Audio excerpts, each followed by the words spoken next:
Salut, la rediffusion que tu regardes, c'est passé en live sur Twitch. Je stream presque tous les jours, alors n'hésite pas à passer faire un petit coucou si tu en as envie. Si jamais, le lien est en description. Bon visionnage, si jamais.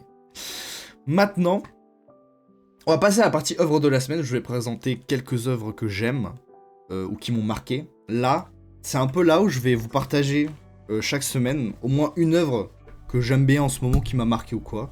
Alors j'ai hésité à soit en partager qu'une, que ça soit, je sais pas moi, jeux vidéo, animé, série, film, manga, livre, ou une de chaque. Soit une de chaque, soit une des 5, quoi.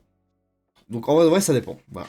Je vais me dire une principale, où je vais en parler plus longtemps, et quelques-unes où je vais vous raconter pourquoi j'ai kiffé. Et voilà, c'est un peu pour partager un peu le moment culturel et tout. Si jamais aussi vous voulez partager des choses, n'hésitez pas. Mais du coup, on va commencer par la première œuvre. J'en ai parlé beaucoup récemment. C'est tout simplement Berserk. C'est tout simplement Berserk. Alors, si je veux être totalement honnête, excusez-moi. Si je veux être totalement honnête. Alors attendez, comment je peux faire ça? Ok, si je sais. Non. Non plus. Si je sais. Ah, je casse tout, mon dieu, le live. Le live est terrifiant. Ok, non, je sais. Si je veux être totalement honnête, normalement, j'ai découvert déjà Berserk en animé et non en manga. Voilà. Alors. Est-ce que c'est cette merde? C'est là.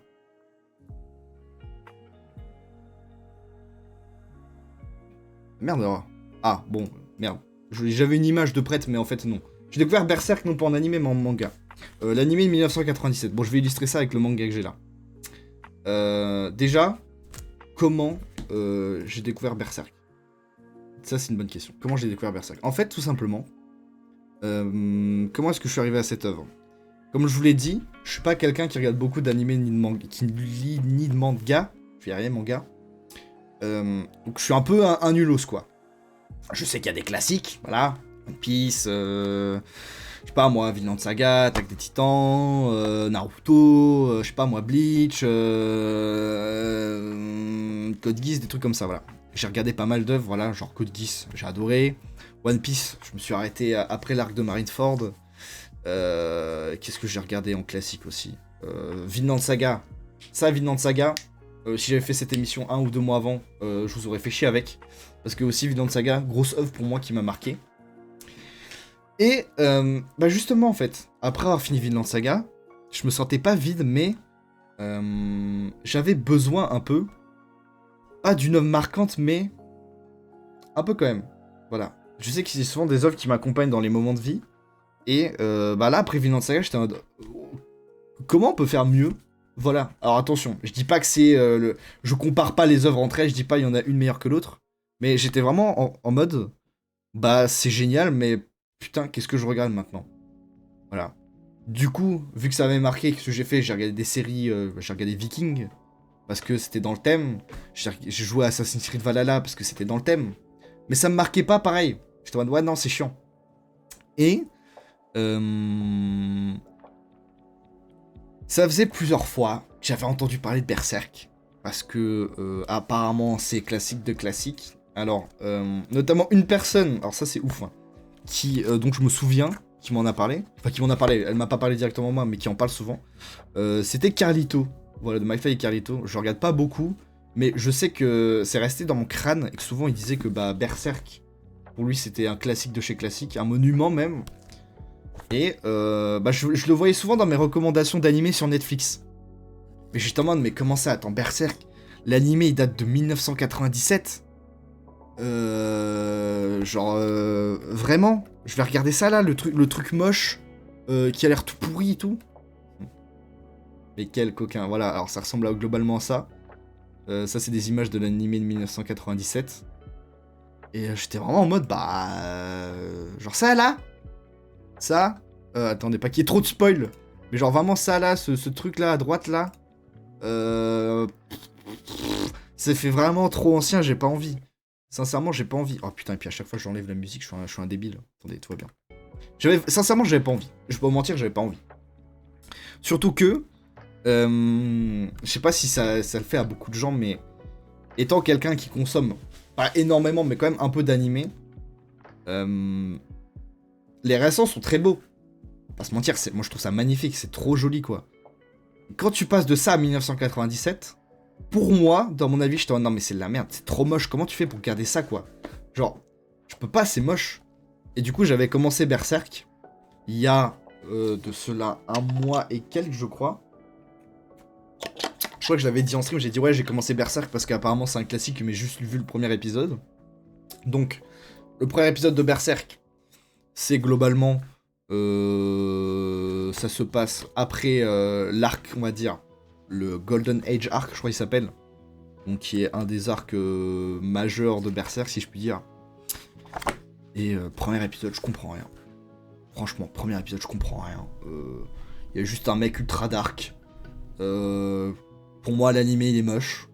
Les bruitages sont goofy. Les ennemis sont goofy, je sais quoi cet univers dark, le gars est poursuivi la nuit, il fait des cauchemars, ok, le gars a une marque, super. Bon, l'univers est très sombre, mais c'est quoi ce méchant vampire humain, vampire qui se transforme, le gars le tue, le gars a une épée, une arme, le gars il est dark pour être dark, c'est quoi? C'est de la merde. C'est de la merde. Quel ignorant je fus! Quel ignorant et quel ignare je fus. Parce qu'en fait, c'est si profond, c'est si bien, c'est si bien. Du coup, j'étais parti comme ça, j'étais en non mais c'est de la merde. Et très marrant, Noël arrive, après les fêtes, je suis parti avec de la famille. Et sur le chemin du retour, je me suis dit tiens, vas-y, je sais pas quoi faire. Genre vraiment, je sais pas quoi faire dans la voiture. J'ai pas envie de lire, j'ai pas envie de faire ça. Berserk, vas-y, je télécharge des épisodes, je regarde. Je suis dans ma voiture, je regarde, je suis comme ça. Je suis en mode, ok. Ça commence à être pas mal. Je trouve ça moche, mais... Ils arrivent à m'accrocher. Je continue. Je le regarde chez moi. Je finis la saison entière. Pour ceux qui savent la fin. Là, je suis en mode, waouh. Ok. Ok, Vinland Saga, c'était là. Berserk, c'est là. Genre, what the fuck. Et là, je me suis dit, ok, il m'en faut plus. J'ai besoin de savoir plus. J'ai acheté les 10 premiers tomes sur Vinted. Voilà, j'en ai trouvé, je crois que je les ai payés 47€ en tout. Alors que de base, ça coûte 7,2€. 7,29€. Du coup, j'ai quand même économisé 25€. J'ai dit, vas-y, les 10 premiers tomes. Là, j'en suis au tome 8. J'ai pas fini, j'ai pas continué. Mais vraiment... cette œuvre est exceptionnelle. Alors, qu'est-ce qui m'a accroché? Déjà, en vrai, l'ambiance. J'étais médisant sur l'ambiance du début. Mais en fait, quand tu lis les mangas, le manga est beaucoup plus développé, quoi. Le premier épisode, déjà, c'est pas la même chose. Ça commence pas pareil, le manga. C'est pas la même chose. Alors, je sais pas si c'est un bout d'histoire qu'ils ont enlevé ou qu'ils ont rajouté pour étayer le propos. Mais dans le manga, c'est pas du tout ça. Ça commence pas pareil. Et... si j'avais commencé par le manga, je pense que déjà la scène de fin, j'évite de spoiler, mais la scène de fin de la saison 1, on va dire, entre guillemets, de l'arc principal, m'aurait choc-barisé. Mais vraiment, m'aurait choc-barisé. Mais déjà, ce qui m'a tué, du coup, c'est l'univers. Parce que l'univers, il est sombre. L'univers, il est sérieux. L'univers, il est adulte. Ça parle de thématiques... très sérieuse, voire horrible, donc trigger warning, le V, les inégalités abusives, le rang qui est plus important que la personne, si t'es pas de la haute, t'es une merde, t'es un pouilleux, va te faire foutre, les assassinats, un monde très sombre. Et moi aussi, le personnage qui m'a marqué, Messire Guts, ce monsieur-là, j'ai été très, très médisant avec lui, mais quel homme, en fait. Juste, moi qui adore la psychologie des personnages, déjà la psychologie c'est un truc que je trouve trop intéressant, de comprendre les gens, comment le cerveau fonctionne et tout, mais ce monsieur, qui se combat tout le temps, quand tu apprends son enfance qu'il a vécu, et sa quête de se dire, En fait, pourquoi je me combats? Enfin, pourquoi je combats? Pourquoi, en fait? Quel est le but de ma vie? Je pense que c'est une question qu'on se pose tous. Quel est le but de ma vie? Pourquoi je fais tout ça, en fait? Et son combat intérieur, sa réflexion, déjà ça m'a happé. Ensuite, l'univers. Donc déjà, on dirait pas comme ça, mais j'adore tout ce qui est médiéval. Médiéval fantasy, je trouve ça très cool. Et tout ce qui est chevalier et tout. Donc là, chevalier en veux-tu, en voilà. Des combats de forteresse. Un peu de politique. Espionnage. La montée des échelons. L'armée avec la tribu du faucon, pas du tout. C'est pas du tout la tribu du faucon, putain, je dis n'importe quoi. Mon dieu, j'ai oublié ça vraiment. Non, attendez, je peux pas oublier le nom. C'est... Putain, comment j'ai oublié le nom. Bon, c'est pas la tribu du faucon, mais c'est un truc comme ça. Putain, non, c'est terrifiant, vraiment. On dirait un faux fan, mais je vous jure, ça fait une semaine que j'ai pas lu, c'est pour ça. Bon, la tribu où va Guts de mercenaires. Franchement, l'univers m'a happé. Ils m'ont pris par les sentiments, ils m'ont mis des chevaliers qui se combattent, moi j'adore. Mais c'est surtout en fait la psychologie des personnages. Parce que chaque personnage est vivant, chaque personnage a son histoire, son passé. Ça c'est le tome 5. Alors, on dirait pas comme ça, mais moi de base je me suis dit putain les dessins sont chelous. Mais en vrai de vrai, c'est pas ça qui dérange. Je vous jure, ça dérange pas. C'est pas le plus grave du truc. Ça c'est très stylé. Et surtout, les personnages secondaires sont vraiment importants. C'est génial d'avoir des personnages autant développés dans un univers qui te happe. Genre, ok, Guts, cet homme-là, c'est le héros un peu principal. Surtout que c'est pas le protagoniste, hein. C'est un peu un anti-héros parce qu'il est sombre, il fait des choses horribles, il a fait des choses horribles, il a un passé douloureux, traumatisant, et c'est pas monsieur gentil, quoi. C'est pas il sauve la veuve et l'orphelin, quoi. Non, non, non. Et les personnages secondaires, donc là, je sais pas si on voit bien, là ici c'est Casca, personnage féminine très importante aussi dans la série. Là t'as plein de personnages secondaires qu'on voit pas très bien, mais je crois que t'as Pipin, après je sais plus comment ils s'appellent les autres, mais les personnages secondaires sont très importants et font partie du récit. Tu sens qu'ils vivent avec le monde, quoi. Et voilà. Donc là j'étais en mode ok, là on me décrit, et encore j'ai découvert ça avec la série. Donc ça veut dire qu'il y a plein de détails dans le manga que tu n'as pas dans la série. Dans la série animée de 1997, je parle. Donc ça veut dire que j'ai encore plus découvert les persos en connaissant l'histoire, donc ce qui se passe après. Et j'étais en mode, non mais le manga est encore mieux en fait. C'est tellement plus... ça décrit tellement plus les personnages, ça part tellement plus loin. Vous m'avez happé. J'adore. J'adore. Donc déjà ça m'a accroché. Ensuite, ce que ça m'a fait. Parce que j'ai pas parlé de cet homme, Messire Griffiths, qui est... bon, je veux pas spoil, mais qui est globalement, on va dire, le meilleur ami de Guts, en tout cas qu'il devient, qui est un personnage principal, qui fait partie aussi des personnages principaux de l'histoire, je pense, en vrai de vrai, qui va justement un peu carry toute cette histoire. Parce que sans spoiler, pour raconter un peu, en fait lui il est à la tête de la troupe du Faucon, je crois que c'est ça le nom, la troupe du Faucon, qui est un groupe de mercenaires qui veut grimper les échelons globalement, et en fait c'est cet homme charismatique qui va suivre Guts pendant tout le long de l'histoire, parce qu'en fait cet homme a un rêve, cet homme sait ce qu'il veut faire, il a un rêve, il sait qu'il va devoir sacrifier des choses pour y arriver, et il va devoir continuer malgré tout, malgré la perte de ses coéquipiers, malgré peut-être même la perte de sa morale, sans parler de la fin, attention, parce que j'ai des choses à dire sur ce fils de pute. Pardon. Mais, du coup, c'est intéressant, parce que du coup, t'as un personnage qui a un rêve, qui a des gens qui le suivent pour son rêve, et t'as Guts, de l'autre côté, qui vit, qui survit, alors ça j'en ai pas parlé, mais qui est un guerrier phénoménal, le gars c'est juste de la force brute.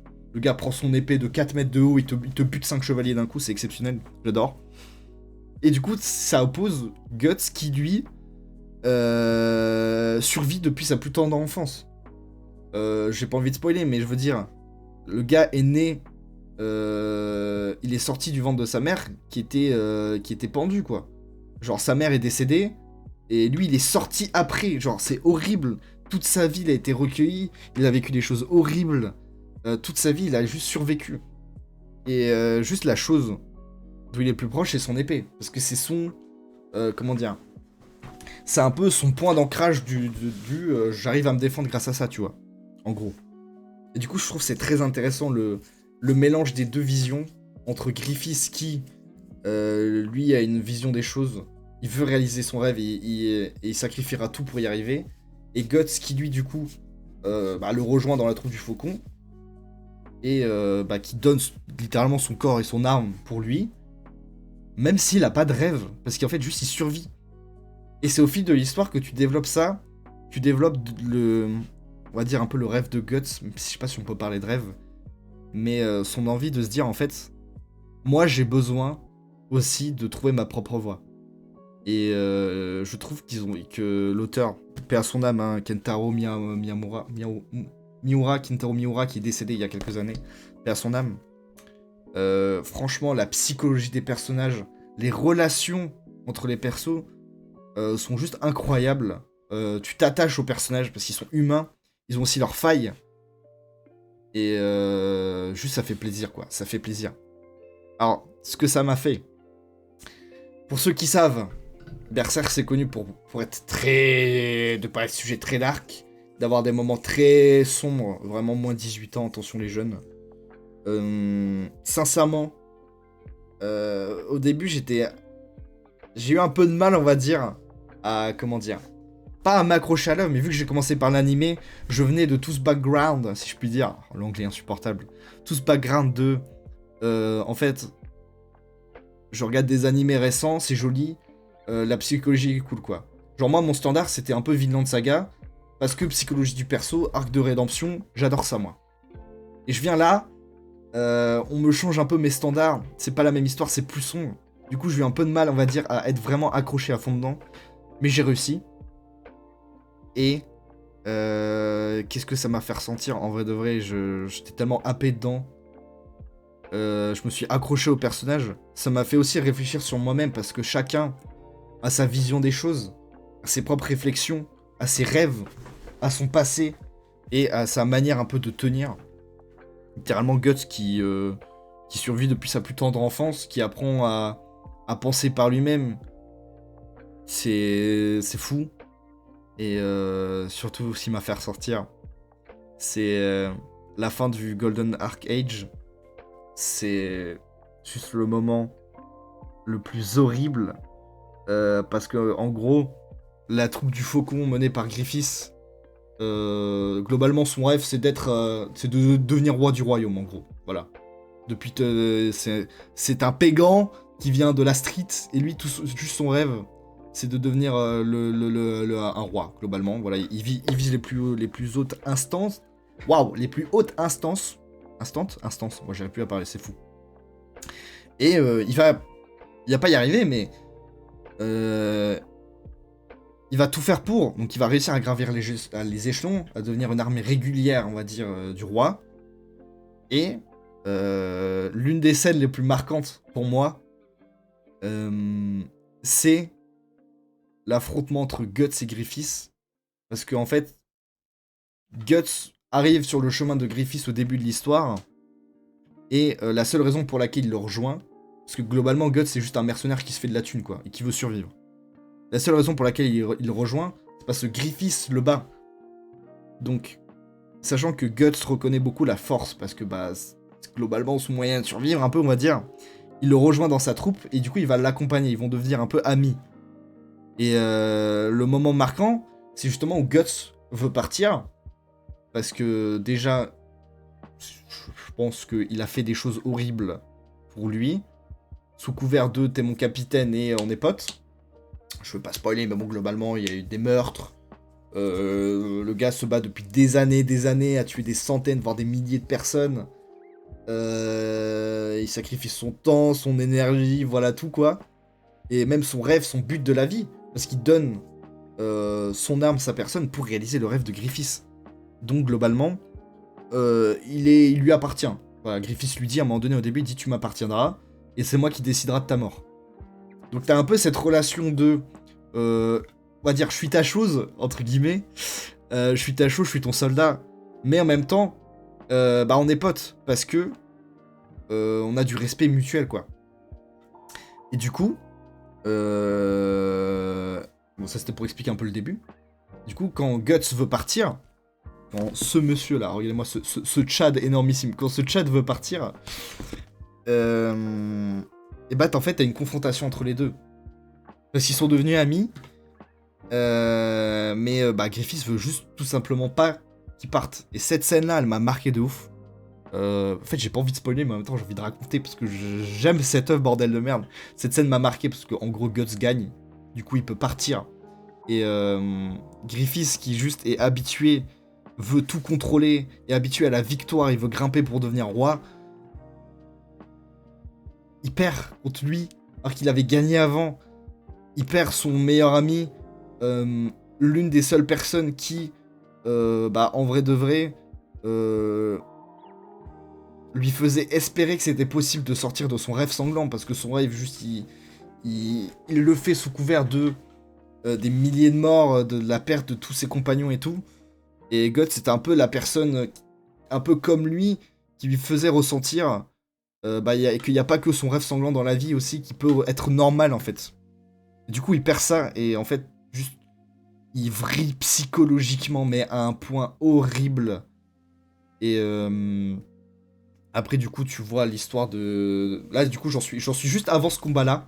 Je crois que je l'ai pas encore lu dans le manga, j'en suis juste avant le combat-là. Et je veux le lire, je veux savoir, parce que ce moment est incroyable.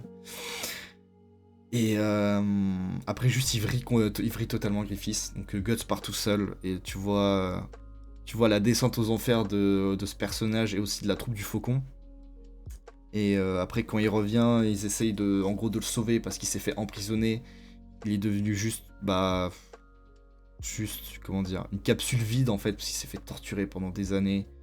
Il est juste vide, il peut plus rien faire. C'était un grand conquérant, un grand chevalier blanc, conquérant, qui avait du charme, du charisme, qui était joli, aimé de tous, qui avait un objectif d'être roi, qui était respecté par tout le monde, qui était même devenu une sorte d'aristocrate un peu, parce que juste le gars était respecté par la cour. Bon, pas par tout le monde, mais quand même. Et là, juste, il est redevenu personne. Il peut plus marcher, il peut plus se battre, il est atrophié de partout. Et juste ça devient personne, donc tu vois juste la descente aux enfers. Et ce que ça m'a refait ressortir, c'est j'étais choqué de le dégoût. Voilà. Parce que du coup, c'est après que vient un peu l'aspect, comment dire, pas post-apo, mais dark fantasy, avec les monstres, les démons et tout. C'est que en fait Griffiths il a autour de cou ce qu'on appelle un B-Elite. C'est une sorte de collier rouge cœur. Attendez, je vais vous le montrer. B-Elite Berserk, vous allez comprendre. Ça ressemble à quoi cette horreur? Voilà. Ça ressemble à ça.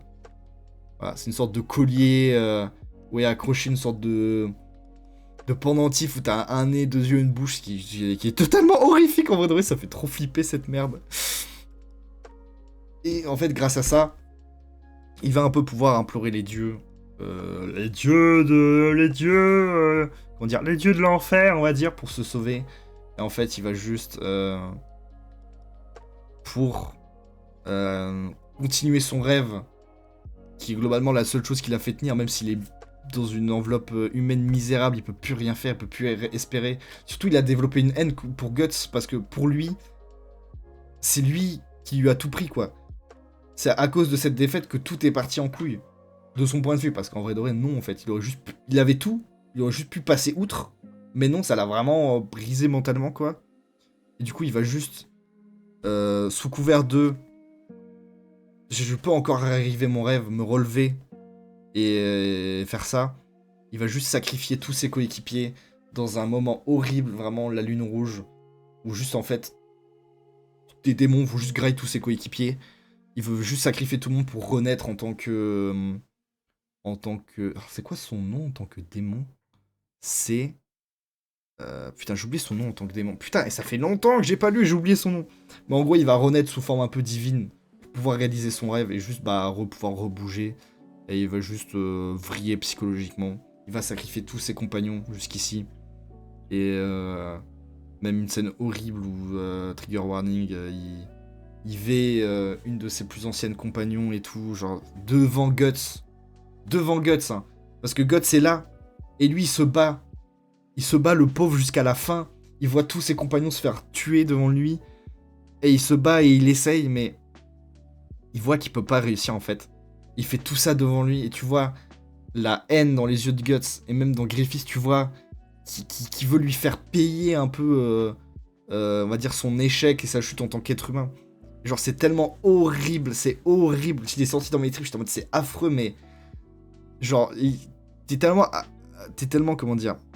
T'es tellement happé au perso que...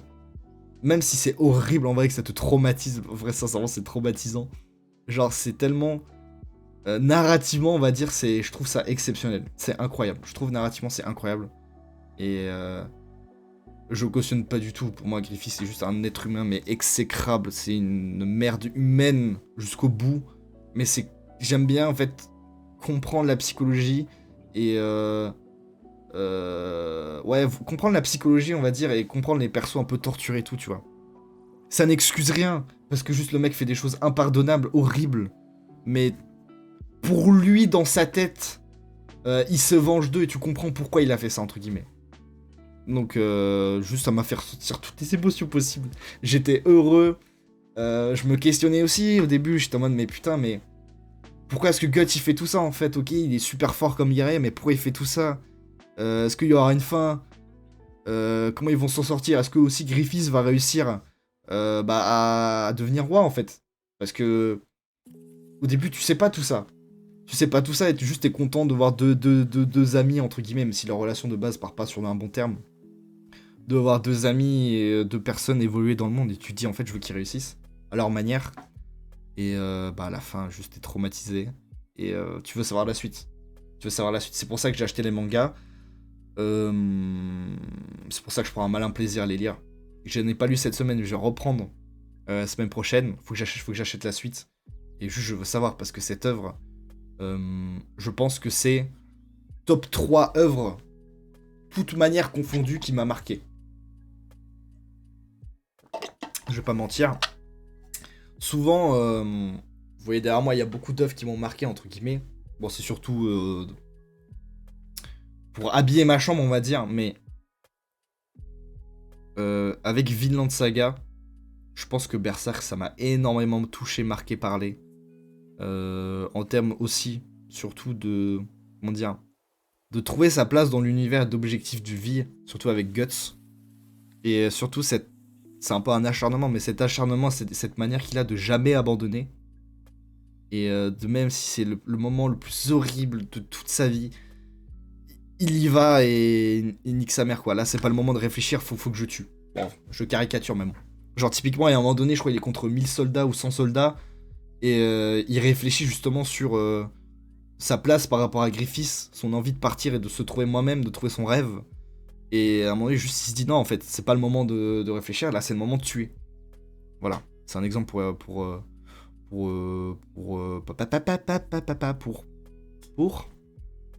c'est un exemple pour... Putain, merde. Qu'est-ce que je voulais dire?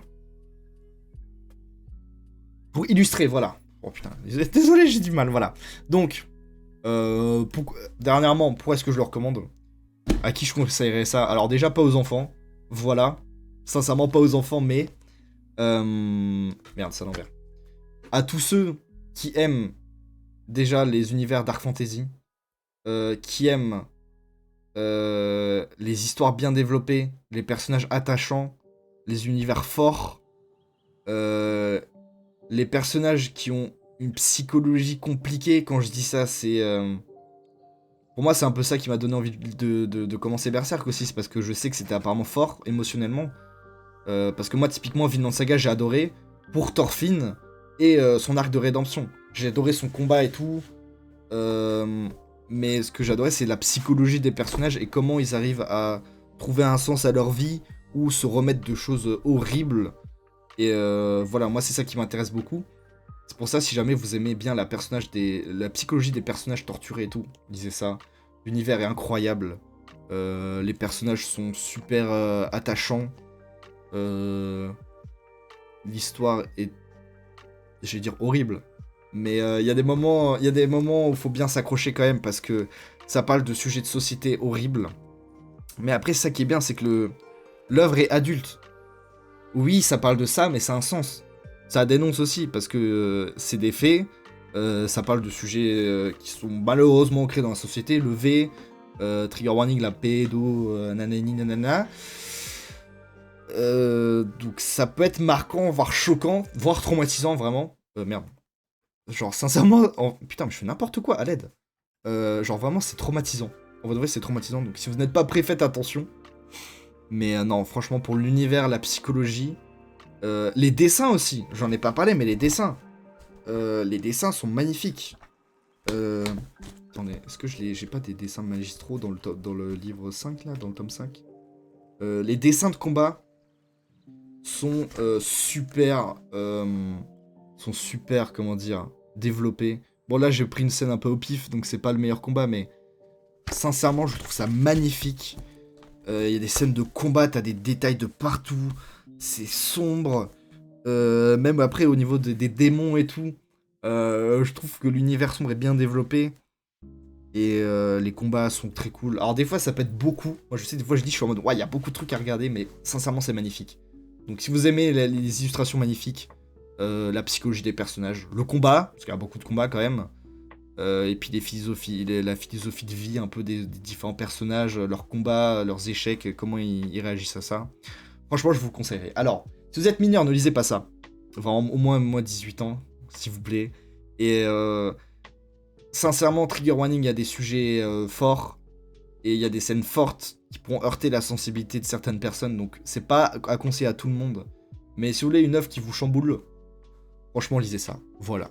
Donc ça, c'était... je pense que c'était mon œuvre de la semaine que je conseille. Que j'ai pas encore fini, mais que je vais continuer. Et encore une fois, j'ai découvert ça via les animés. Donc si vous voulez un bon point d'entrée, je vous conseille quand même l'animé de 1997. Parce que même si, comme moi, on peut se dire que c'est moche, en vrai de vrai, ça a son charme. Et ça freine pas le propos ou... comment dire, ça freine ni le propos ni l'âme de l'œuvre. Sinon, il y a des films qui ont été réalisés en 2013. Alors, les films, j'ai regardé que les deux premiers. Sincèrement, regardez la série. Parce que, en fait, les films, certes, c'est plus récent, mais ils coupent des moments d'histoire importants, et même des fois, ils changent le scénario pour que tu comprennes plus. Mais ils coupent des moments importants de l'histoire, là où l'animé en reprend beaucoup plus que le film. Et même si le film est plus regardable, il y a beaucoup de 3D un peu bizarre. Genre vraiment la 3D de 2013. Où tu te dis, je sais pas, c'est bizarre, bon, tu t'y habitues, mais il y a beaucoup de 3D un peu maladroite. C'est un peu ce qui lui est reproché. Parce qu'en fait, il change beaucoup entre 3D et animation, du coup, tu sais pas trop où ça va. Mais même moi, j'ai kiffé. La 3D, ça m'a pas trop dérangé. Et je vous conseille d'abord de regarder la série. Si vous voulez regarder les films, regardez-les. Ça va pas vous apprendre grand-chose. Mais il y a quand même des scènes qui sont plus travaillées par rapport à l'animé. Genre, typiquement, les scènes de bataille sont plus énormissimes. Il y a plus de détails sur le sang, les combats. Des scènes comme ça c'est cool. En vrai de vrai, parce que 97, bon, il n'y a pas énormément de détails, on va dire. Mais ça, c'est très cool. Et sinon, en vrai de vrai, le meilleur, ça reste le manga, on va pas se mentir. Le manga est vraiment incroyable. Après, ça coûte cher. Voilà. Si jamais, je sais pas, regardez si vous n'avez pas une bibliothèque qui les prête. Mais c'est vraiment exceptionnel. C'est un peu dur de s'accrocher si vous commencez que par le manga au début. Parce que les 2-3 premiers tomes, ça se passe après, on va dire, l'arc où tu rencontres tous les personnages principaux. Notamment Guts, Griffiths et Casca. Mais faut s'accrocher. Et l'histoire se raconte toute seule et on comprend au fur et à mesure. Mais je pense que la meilleure porte d'entrée, ça reste l'animé quand même. Mais si vous voulez vraiment être choc-barre et découvrir l'œuvre du fond en comble, le manga, ça reste le meilleur, voilà. Bon, ça c'était mon œuvre de la semaine, voilà, tout simplement. Donc on fera ça toutes les semaines. Partager une œuvre qui m'a marqué, voilà. Si jamais vous voulez venir en live pour en parler d'œuvres qui vous a marqué ou avoir votre avis, vous pouvez. Voilà, il n'y a pas de souci. J'avais noté d'autres œuvres, notamment des livres, Métro 2033 ou même des films. Mais je vais m'arrêter, je vais me cantonner à ça en fait. Voilà, je vais tout simplement me cantonner à ça. Ouais, je me cantonne à ça. Je pense que j'ai déjà parlé, je pense, une bonne vingtaine de minutes sur Berserk, c'est pas mal. Je vais pas non plus présenter 4 milliards d'œuvres en même temps, comme ça en fera plus pour les prochaines fois.